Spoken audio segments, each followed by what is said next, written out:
Welcome back to The Signal and the Noise.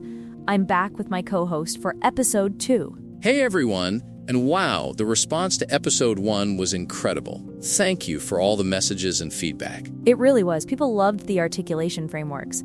But today, we're diving into something that might make you uncomfortable. Oh, why's that? Because we're going to challenge everything you've been told about hard work, long hours, and grinding. All right, I'm listening. So today's episode is called The 4-Hour Leverage, Why You're Working Too Much and Doing Too Little.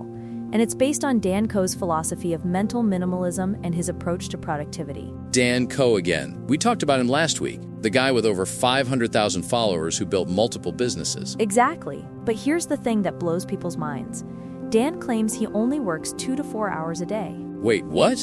And he's built a multi-million-dollar business, writes daily content across multiple platforms, publishes a weekly newsletter, creates YouTube videos, wrote a book, and runs a software company called Cortex. Okay, there's no way that's only 4 hours of work. That's exactly what most people think.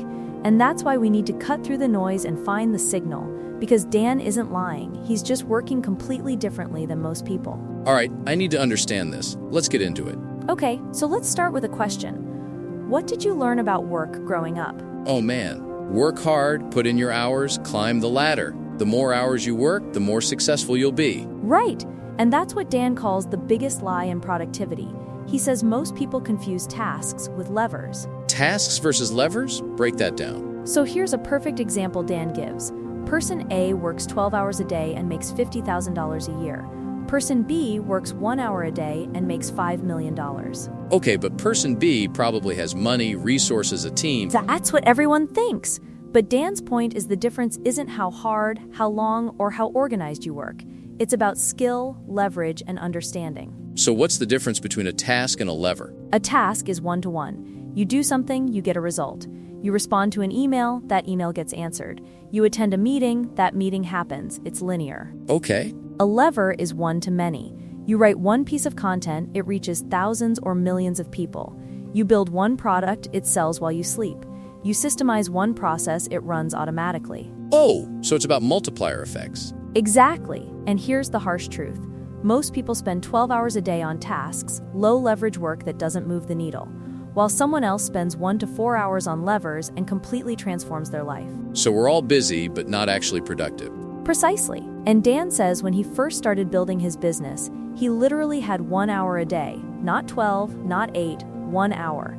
And that forced him to focus only on what actually mattered. Which was what? High-leverage activities. And that's what we're going to break down. All right, so if most of us are doing low-leverage tasks, what should we be doing instead? Dan breaks work into 2 categories, high-leverage tasks and maintenance tasks. And the key is understanding the difference. Give me examples. So maintenance tasks are things that keep your current situation running. Responding to emails, attending meetings, posting on social media, checking Slack, organizing files. Wait, but those things need to get done. They do, but here's the thing, they don't move you forward. They just maintain where you already are. Okay, so what's high-leverage work? High-leverage work is the opposite of maintenance. It's work that, if not completed, will cause you to stagnate or move backward. It's work that only needs to be built once rather than maintained forever. Give me concrete examples. Sure. For Dan, high-leverage work is writing a book, building a product, creating a course, developing a system, or building a business. These things compound over time. So you build them once and they keep working for you. Exactly. A book you write once can sell for decades. A product you build once can generate revenue while you sleep. A system you create once can automate hundreds of hours of work. But how do you identify what's high leverage for you? Dan says high-leverage tasks have 3 characteristics. First, they move the needle toward the life you're trying to build. Second, they're the opposite of maintenance. They don't just keep things running, they create new possibilities. And third, they're tasks that only you can do based on your unique skills, experience, or relationships. So it's personalized to each person. Completely.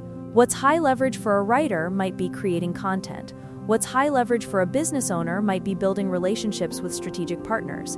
It's different for everyone. Okay, but here's my question. If you only work on high leverage tasks, when do you do the maintenance stuff? Great question. And this is where Dan's system gets interesting. So Dan structures his day around 2 to 3 work blocks of 60 to 90 minutes each, and they're ordered from low to high entropy. Low to high entropy, what does that mean? It means you start with absolute focus when the world is quiet. No emails, no phone, no distractions. This is when you do your highest leverage work. First thing in the morning. Exactly. Dan's first 90-minute block is dedicated to his highest leverage task, usually a book, product, or business, something that only needs to be built once. So he's not checking email first thing. Never! That's introducing chaos into your mind before you've done meaningful work. After that first block, he takes a small break, usually just eats some fruit to not bog his mind down. Just fruit? Yeah, he's very specific about that. Then his second work block is 45 to 90 minutes, and that's for high-priority tasks that grow and maintain his work.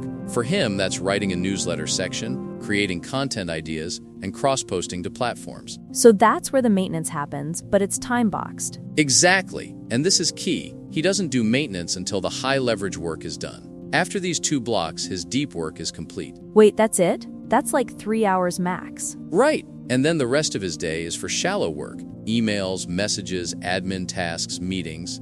But by that point, the most important work is already done. So the signal here is protect your peak mental hours for high leverage work and do everything else after. Precisely.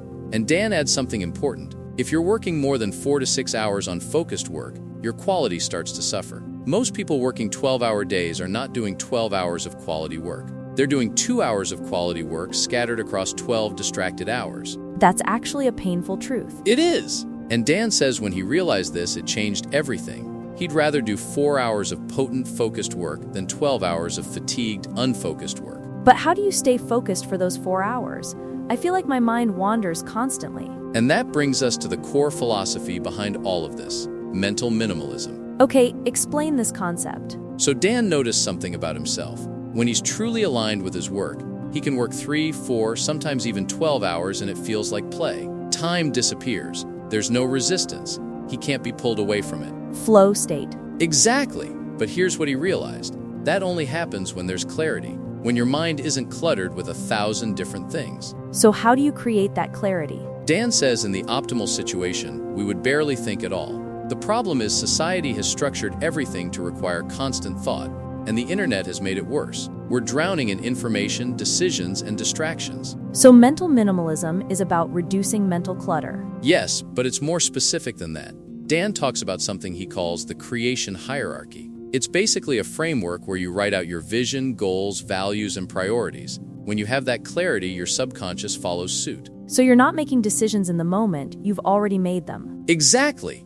He says once you have the creation hierarchy in place, you don't need to do much thinking. Just reminders, reflection, and refinement morning and night. So it's like you think deeply once about what matters and then you just execute. Precisely.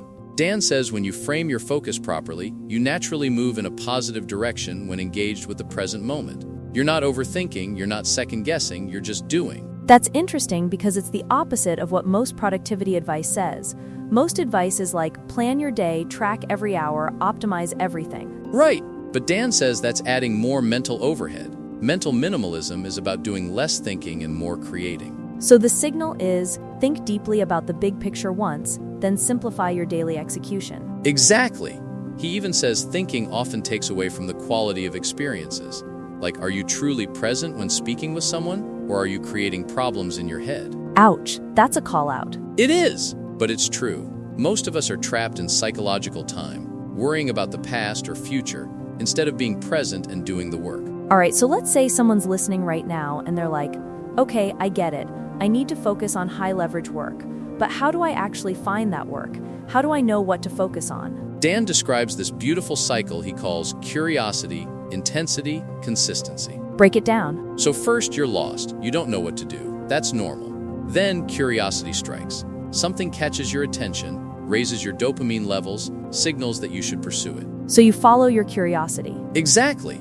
Then you enter the intensity phase. You're obsessed. You can't stop thinking about it. You dive deep. This is where the magic happens, where you develop skill and create momentum. And then? Then it becomes a consistent part of your life with little extra effort. It's no longer forced. It's integrated. So it's like curiosity leads to obsession, which leads to mastery. Precisely. And Dan says the problem most people have is they get lost, focus on distractions, and never put effort into a goal, even if they don't see the meaning in it yet. to reverse the hole they're digging themselves into. So you have to trust the process and follow through the intensity phase. Right. Most people quit during the intensity phase because it's uncomfortable, but that's exactly where growth happens. So the signal is follow curiosity, embrace intensity, and let consistency emerge naturally. Exactly. You can't force consistency. It comes from doing work you're genuinely interested in. All right, let's extract the key signals from today's episode. Signal number 1. Stop confusing tasks with levers. Most people are working 12 hours on low-leverage tasks when they should be working 4 hours on high-leverage levers that multiply their impact. Signal number 2. High-leverage work moves the needle forward. Maintenance work keeps you where you are. Protect your peak mental hours for high-leverage work only. Signal number 3. Structure your day from low to high entropy. Start with absolute focus on your most important work when the world is quiet. Do maintenance and shallow work after your deep work is complete. Signal number 4. Mental minimalism is about thinking deeply once about the big picture, then simplifying daily execution. Stop overthinking and start creating. And signal number 5. Follow the curiosity, intensity, consistency cycle. Trust the process, embrace the discomfort of intensity, and let consistency emerge naturally. The core message? You're not lazy if you're working fewer hours. You might actually be smarter. It's not about working harder, it's about identifying the few activities that create exponential results and focusing ruthlessly on those. And that requires saying no to a lot of things. It requires discipline to not check email first thing. It requires clarity about what actually matters. So here's your challenge for this week. Track your work for 3 days. Write down everything you do and ask yourself, is this a task or a lever? Is this maintenance or high-leverage work? And identify your top 2 to 3 high-leverage activities. What are the things only you can do that will actually move your life forward? Then protect time for those first thing each day. And that's episode 2 of The Signal and the Noise. If you're enjoying the show, please subscribe and leave us a review. It genuinely helps us reach more people. We'll link to Dan Koe's articles on mental minimalism and the 4-hour framework in the show notes. There's so much more depth there if you want to explore further. Next week, we're talking about something completely different: the psychology of decision fatigue and how to design your environment to make better choices automatically. Should be fascinating. Thanks for listening, everyone. Until next time, cut through the noise, find the signal. See you next week.